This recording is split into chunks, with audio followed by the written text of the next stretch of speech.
G'day, this is Captainoob, and this is a Rhino M1 revolver, not a pistol. We're gonna get the terminology here right, damn it. This is a weapon that has been ported from a Fallout New Vegas weapon mod. You can tell because the textures look like they're a little bit previous gen. They don't look quite as good as your standard Fallout 4 weapon mods, and well, it's basically the same thing as we saw in New Vegas, so I don't know, maybe they do the normal textures differently, but the scratches look baked into the paint like they were meant to be there on purpose, and you can't clean up those scratches. It always has that weathered quality to it, which I think is fine for a post-apocalyptic weapon, but, you know, it'd be nice if there was an option to clean it up a bit. Anyway, so this is a big-ass revolver. It's got a 3-round cylinder, which has got a cool shape. There's custom animations for the reload and a little bit of customization. Also, there's sounds too, of course. So we'll start off with the receiver, starting off at 187 damage. It's not too bad if we push this up to an advanced receiver, getting a much more respectable 326. The DPS obviously going to be slow because it's a revolver. It's not going to be firing very fast. Like in general, I can compare it to any automatic rifle in this game. It's going to be very, very slow, so we're going to have to make all of these bullets count and all of the damage we can count. So perhaps a VATS-heavy approach is what we need to do with this thing. We've got a short barrel in right now, but you can make it a long barrel, and also a ported version for controlling the recoil. That'll give you a much better range at 233, which is quite good. And you can change the grip. We've got a standard grip, comfort grip, or a sharpshooter's grip, which has a little thingo there. You can barely see it, but it changes it and gives it better recoil and hipfire accuracy, but an inferior bash. Interesting. Don't think we'll be looking to bash with this thing too much anyway, so that's fine. Although, you can probably slap someone across the face for lots and lots of damage with this thing, but we'll have to see how that works in practice. Next, we're looking at the sights. So you're going to have the standard sights, the glowing sights, which look to be white tritium. You probably can't see that quite as well because it's blending in with all of the scratches, but it'd be cool if that was green instead, but I'm nitpicking here, so we'll move on. You can have reflex sights, including a dot and a circle variant, and you can also equip this thing with scopes for a more snipery loadout. There's also a night vision scope, medium night vision, and just a medium and general scope as well for those particular long-range things. Screw it, I'm going to throw that one on. And you got a legendary effect provided by a legendary modification. Something like two-shot would be very strong on this thing, and instigating would be very strong as well, but we'll refrain from doing that. And lastly, we've got the material. You can have this in standard grey colors, in blue, green, orange, pink, and purple. Kind of dig this purple look, but we'll go for an orange thing. Now, so my colorblind ass, that looks more red than orange, but I'll have to defer to the comments. Is this red or is it orange? Is my perception of color terrible? I'll let you decide. The Rhino M1 is injected onto level this at level 30, and it goes for a fairly cheap price. At level 30, you should be able to afford a weapon like this. Now, I didn't mention this before, but this thing does fire. It's chambered in the 4570 rounds from the Far Harbor DLC, the same bullets that the lever action rifles shoot. So obviously there's a requirement there, but yes, this is a big heavy caliber revolver and it's not messing around. So I want to do a bit of a comparison between stuff that we can get in the vanilla game / DLC to see how this thing stacks up. For the sake of comparison, I've just replaced the scope on this temporarily with a reflex sight because that'll increase your accuracy stat, and obviously with the tactical prefix, these things all have a reflex sight. So note the damage on this for 326 and the DPS at 543 compared to a standard revolver. We're getting huge damage numbers over it, both in damage and DPS. And a big factor of that is the fire rate. This is rated at a 7 fire rate, whereas this is 16 fire rate. So it's just over double. So that's going to be a big factor in making this number very high. And if we go over to our Western revolver here, that's your Nuke World sort of endgame revolver. 316 damage. The damage, obviously, per shot is very, very close, but since the Rhino fires much faster, the DPS far outweighs what you get out of a Western revolver. And it looks like with the longer barrel, we get slightly better range as well, which is great for VATS shooting. That's very nice. And also There's a bit of accuracy difference, but honestly, 4, that's kind of negligible. The only thing you need to worry about with VATS accuracy is range, of course. Weight, obviously this one's a little bit heavier, and value, well, the Rhino has a better resale value if you want to sell it for some reason, so that might be a factor of picking this thing up. It's got a little bit more staying power on the economy. Alright, so we're back at Immersive Gunners Plaza. Here is our Rhino M1 in first person, looking down the scope. Just a standard vanilla game medium scope, and if I hold my breath, well, we can do it for ages, but the scope is nice and steady. So you've got a batching animation as well, which is hitting them with the revolver. I think it's built sturdy enough to actually make that work, so that's okay. The shots look like that when you fire. A little bit of recoil impulse when you fire this thing, but it resets quickly enough to warrant quick follow-up shots, which is good. And there's that reload animation I speak of. We're going to be seeing that a lot because a 3-shot revolver, plenty of reloads to be had. Luckily, we've got the faster reload perks to bolster our reload times and extend our DPS a little bit. Here's a second one I made. This one has the glowing sights, which unfortunately they don't glow the same color as what you've painted the thing. I don't know if that would be too difficult to produce, but it'd be really cool if you could have it match the paint of this thing. This one is in green. And lastly, this one with a reflex sight and a short barrel. This one's for the old VATS maxing, as the kids would say, or maybe some of the older people on 4chan. X maxing, that's a very zoomer term, isn't it? Anyways, a quick look at these things in third person. It's a great big iron, giant dirty revolver looking thing. Here's the green one. And here is the blue one. You can see the barrels are slightly different, but it's a factor of like 100 range or so. That's the difference between those, so that's kind of crazy. Also works with classic holstered weapons, and we're not playing dress ups today, but there you go. Now your eyelids are working properly. But when I downloaded all of Atomic Widow's presets, it required a big long list of these hair mods, so I have to scroll for like 2 minutes just to reach the other end of the list. There's so much going on, so we've chosen this. It's a big long ponytail. We're like Rapunzel, but like a barbarian. It's a weird crossover. People don't like it when you mess with their Disney fairy tale characters, but screw it. This is a land of Fallout, and honestly, Fallout's a made out place. I do what I want. Anyway, so let us begin, shall we? And we're gonna start off by doing a little bit of sniping. Unfortunately, with the shorter barrel on our reflex sight one, we won't be able to do quite as well, but that's a lot of shots we're getting with that.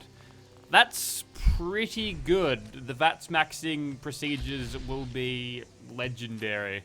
Problem is that we're well out of range for this thing, and despite this thing being able to at least one-shot these guys, we're only getting 4 of those shots actually going to work. So maybe I should have chosen one with iron sights. But we'll have a quick little start off here just with the sniping one. We'll take out the turrets.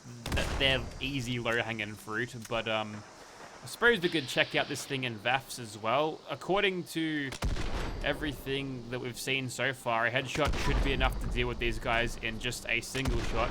Immensely satisfying doing that with a revolver.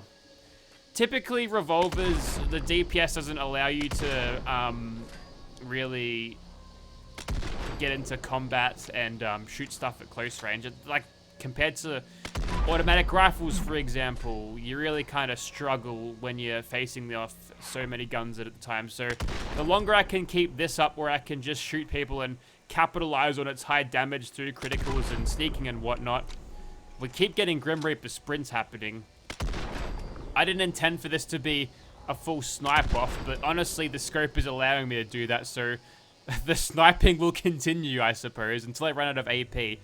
Then we can move up. Although that being said, the Rhino's done a pretty good job at clearing up these guys already. One more shot should do us in. There we go. I think you get the idea. So, a huge start here. We can start regenerating our fingers now. Our AP, that's good. Now we can see what this thing can do in a position where I'm not getting cheap, easy damage, and honestly, that's okay. that's fine. I'm not actually too annoyed about that. That's actually pretty good.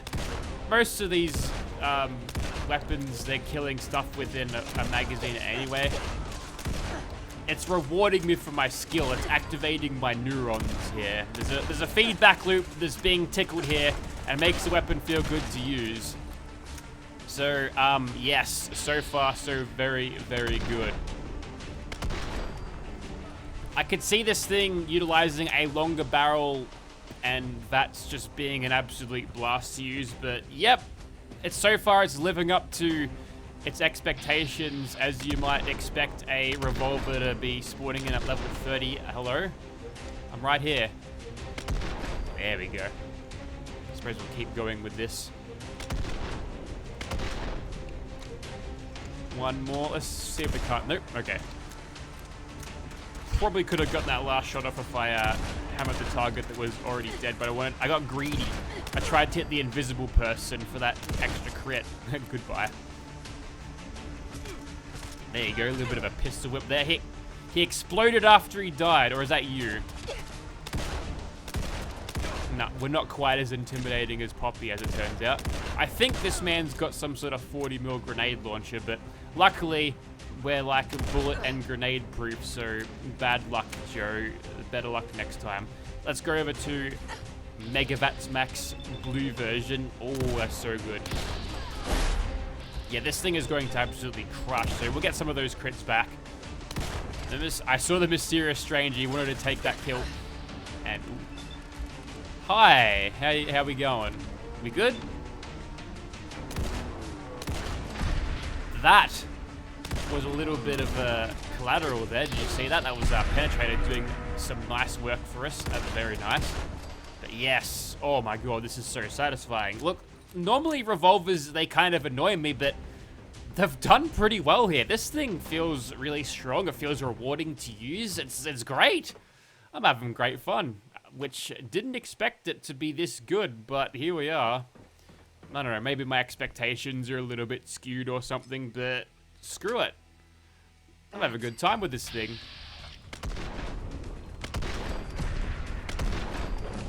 I think this might be the first time I've used a revolver type weapon since I've installed the VAFs mod. Look, it's just VATS with a little bit more user input. Sometimes it makes it easier, sometimes it makes it harder, and sometimes it sort of breaks things. Like, I'm straying further away from the vanilla Fallout experience all the time, because back when I first started, I'd never consider getting mods like this, this grappling hook or VAFs, but you add them into your mod load order, it just keeps it fresh, makes the game fun, gives you more tools to deal with your enemies, and screw it. I mean, we're already heavily modded anyway, so I think it's fine. By the way, you can also observe the time on this watch that I've got. I put that on so you wouldn't see the wrist seam. You can see it just now, but yeah, that's a thing you can do. That's from the gunner operators, but yep, so far so good. Despite not following the dress code, no one's grabbed the Matilda by her hair and pulled her to the ground, so good. See, we've got a pretty simple dress code here at Captainoob, but number one, sensible hair. See, that's why they're always using the vanilla hair types, unless I download a mod as a requirement to have other presets, like discussed earlier. And number two is no heels, like Edna from The Incredibles, no capes. That's me, except no heels. Don't want you tripping over in the woods trying to run away from like a giant super mutant behemoth, for example. Anyway, so screw it. We're going to crit that guy, and then we're going to smash criticals in this guy's face for 4,400 damage. Man, that is strong. We'll go over to our Iron Sights one just so we can retain a little bit of that damage over range, because this one's got a slightly longer barrel. And now we are on for reals. But luckily for the Swan, or for me, is that I can just dodge all of this shit. I think I've do a little bit of introspection whilst walking down here to go into this fight. I think I figured out why this thing feels so rewarding. Yes, the damage per bullet and the fire rate is sort of low, but the damage per bullet is high, and the DPS is relatively high, speaking for a revolver. But in order to get this thing to work, you got to make sure your shots count, and when you've got 3 rounds in a magazine, granted we've got the faster reload to get the magazine cycled faster, but getting that extra reward for the 3 shots that you get, I don't know, it just gives it a little bit more, nice one. Just homed right in there. Oh, of course that one misses when I don't even dodge. But yes, having that extra constraint of just the 3 rounds makes this thing feel more rewarding, because when you do hit with those precious few rounds that you've got in your magazine, or your cylinder as it were, that's going to come down hard. I'm just going to ignore that through a VATS thing. Thanks, Todd.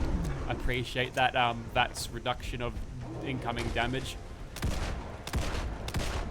Yeah, it gives it a little bit of a risk versus reward thing above it, which is always just great game design. Risk versus reward.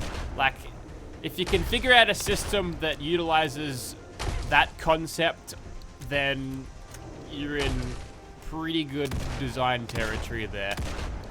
See, Fallout 4 does that really well with the adrenaline mechanic for survival, because sleeping is tied to saving. The more stuff you kill between sleeps increases your damage, so you gotta weigh up potential. That rock coming in slow motion. You gotta weigh up your potential damage and whether you want to sleep, so the risk comes from the amount of progress lost if you do die, if you forget the sleeping, and you know, you get the idea there. But in a way, it sort of gives you that same thing. Like, sure, you've got a whole lot of damage, but if you miss all the time, or if you don't hit, you're not as accurate with your shots, you're not going to see this weapon's true effectiveness, and you saw it just then, just how strong it can be. So yeah, sort of the same concept there, I'm thinking, but it does make the weapon feel very, very satisfying to use. Am I being articulate enough? Do you understand what I'm saying? Okay, this time we're going to try to kill the Wendigo as fast as possible, and the way we're going to be doing that is we're going to take out all of these bugs, and then we're going to use our remaining shots, which are going to be guaranteed crits, against the Wendigo himself over there. So hopefully he gets lured into that. Okay, we've still got a random mosquito down there, but that was all criticals against him. And if we can hit that Wendigo, or if we just creep a little bit closer, there we go. We should be able to get sneak criticals and regular crits now. Granted, we are a little bit out of range for this thing at the moment. We're right on the edge of this thing's effective range, so we're probably only seeing half the damage of what we ought. But even still, long-range sniping with this revolver, provided you've got a good enough luck build to enable you, is a totally viable option. I've got a better weapon for this. What am I doing? Much better. Okay. Alright, I'm going to try that again, but we'll try to get a little bit closer and make it work just a little bit better. Okay, step 1 is get all of our criticals back. We've got one, but we're going to have to get some good RNG for have this thing to happen. There's an idiot savant drop. Perhaps context sensitive, but we'll run into these raiders here and see if we can clean up. We've got 3 already, so we should be okay at this point.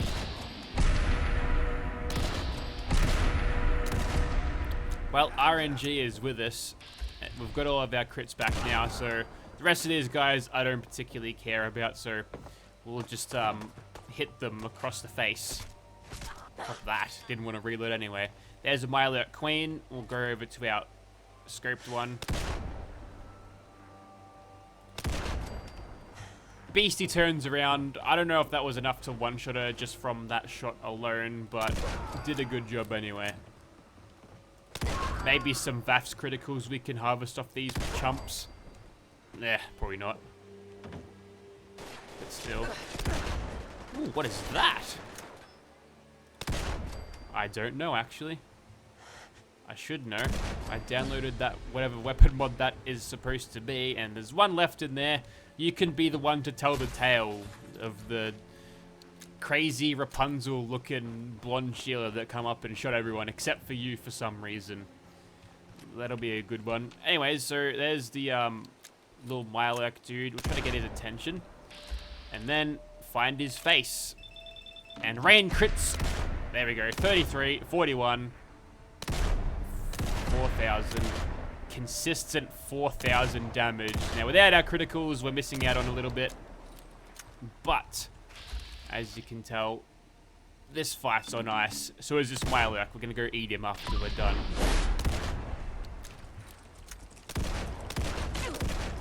Too late. Too late. There we go. Remember, switching to your tertiary revolver is faster than switching to your secondary when it also needs to be reloaded. Okay, so I think you get the idea, and good heavens, look at the time. Yes, it's getting late. And look, I think you get the idea. This was the Rhino M1 revolver or pistol, if you're not a sucker for correct weapon terminology. Ooh, that's interesting. Sometimes the sight doesn't work, and whatever they're picking with a fight with, I don't care about. Yes, but yes, revolver, yes.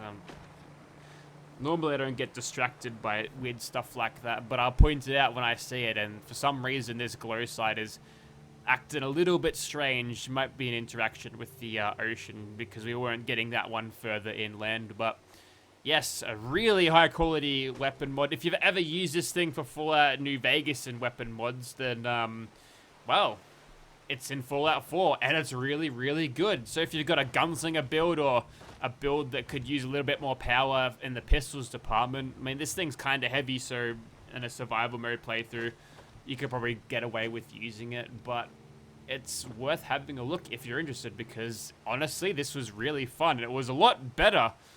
Maybe I'm coming into this with low expectations, but I really thought this wouldn't be nearly half as good as what it was in practice. So, wow, consider me surprised, blown away even by what this weapon mod brought me. And to think, it's a little bit of a sleeper because, oh yeah, this weapon mod, it was originally a port from Fallout New Vegas. It's probably pretty good, but I didn't expect it to just be this, wow, it was just really fun to use. Like, I don't know how I can articulate that differently to make it sound better, but damn, worth downloading. Go download it right now. It's lightweight. It's only a small mod, right?